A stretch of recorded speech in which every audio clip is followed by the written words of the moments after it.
दोस्तों, इंसान वर्षों से एलियन की तलाश कर रहा है, लेकिन कभी भी कुछ एलियंस के खिलाफ ढूंढ नहीं पाया है। वैज्ञानिक धरती से रेडियो तरंगे भेजकर एलियंस से संपर्क करने की कोशिश करते रहे हैं और इन सब बातों पर हमेशा से एक विवाद रहा है। ऐसे में अमेरिका के पूर्व एयरफोर्स अधिकारी रॉबर्ट सालास का एक चौंका देने वाला बयान सामने आया है। उन्होंने हाल ही में इस बात का चौंका देने वाला खुलासा किया है कि कैसे न्यूक्लियर हथियारों तक पहुंच गए थे एलियंस, जिसकी वजह से तीसरा विश्व युद्ध छिड़ सकता था और पूरी दुनिया हो सकती थी बर्बाद। लेकिन यहाँ पर सबसे बड़ा सवाल ये है कि रॉबर्ट सालास की ये बात सच है भी या नहीं। तो आइए इन सारे चौंका देने वाले सवालों के जवाब इस वीडियो में आपको मिल जाएंगे। तो दोस्तों, वीडियो के अंत तक जरूर देखिएगा। दोस्तों, अमेरिकी वायु सेना में शीर्ष स्तर पर काम कर चुके एक वरिष्ठ सैन्य अधिकारी ने दावा किया है कि एलियंस के कारण दुनिया में तीसरा विश्व युद्ध भड़क सकता है। इस अधिकारी ने ये भी कहा है कि उन्होंने एलियंस को परमाणु हथियार प्रणालियों के साथ छेड़छाड़ करते देखा है। कई दशक पहले हुई अलौकिक घटनाओं को लेकर उन्होंने दावा किया है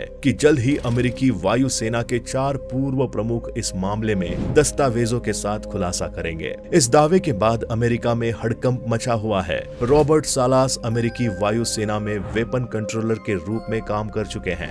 उन्होंने एक लॉन्च अधिकारी के रूप में इंटरकॉन्टिनेंटल बैलिस्टिक मिसाइलों की कमान भी संभाली है। इतना ही नहीं, रॉबर्ट सालास ने अमेरिका की सबसे आधुनिक और विध्वंसक परमाणु मिसाइल टाइटन 3 प्रोग्राम में वायुसेना के मिसाइल प्रपल्सन इंजीनियर के रूप में भी काम किया है।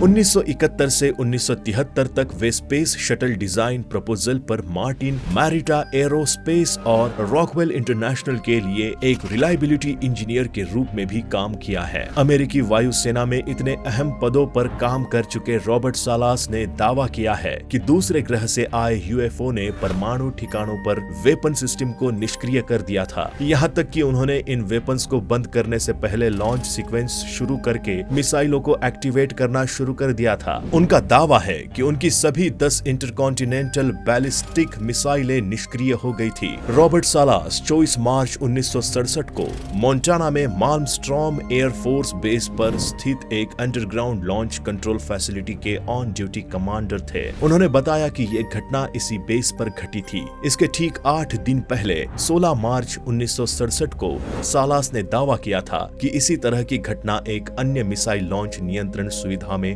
हुई थी। उन्होंने कहा कि जल्द ही अमेरिका वायुसेना के 4 प्रमुख इस मामले को लेकर बात करेंगे और सरकारी दस्तावेजों का खुलासा करेंगे। उन्होंने कहा कि इस तरह वे अमेरिकी कांग्रेस को जांच के लिए मजबूर कर सकेंगे। इतना ही नहीं, इससे यूएफओ के अमेरिकी सैन्य ठिकानों पर आने और परमाणु हथियारों को निष्क्रिय करने के मामले की सुनवाई भी हो सकेगी। अब रॉबर्ट सालास समेत 4 पूर्व सैन्य अधिकारी परमाणु हथियारों के साथ यूएफओ के इन कथित हस्तक्षेप के मामलों के बारे में बात करेंगे और सरकारी दस्तावेजों का खुलासा करेंगे। चारों पूर्व सैन्य अधिकारी 19 अक्टूबर 2021 को एक प्रेस कॉन्फ्रेंस करने वाले हैं। चारों का दावा है कि हाल के दशकों में कई घटनाओं के लिए एलियंस जिम्मेदार है, जिसमें हथियार प्रणालियों के साथ छेड़छाड़ की गई थी, जिससे वे कुछ समय के लिए निष्क्रिय हो गए थे। खैर दोस्तों, देखना अब ये होगा कि रॉबर्ट सालास के इस दावे पर अमेरिका का क्या रुख होगा और अगर ये सच निकला तो दुनिया इन एलियंस को लेकर क्या कुछ रणनीति अपनाएगी, ये देखना बेहद ही रोचक होगा। और अगर ऐसा होता है तो तकनीकी दुनिया में जो हलचल देखने को मिलेगी उसका शायद हम और आप अंदाजा भी नहीं लगा सकते। दोस्तों, इस बारे में आपकी क्या राय है, हमें कमेंट करके जरूर बताइएगा। और यदि आपको हमारा ये वीडियो पसंद आया हो तो वीडियो को लाइक करें, ज्यादा से ज्यादा शेयर करें और हमारे चैनल को सब्सक्राइब करना ना भूलें। और अगर आप ये वीडियो फेसबुक पर देख रहे हैं तो फेसबुक पेज को फॉलो कर लें। Meet you in another video, till that good bye.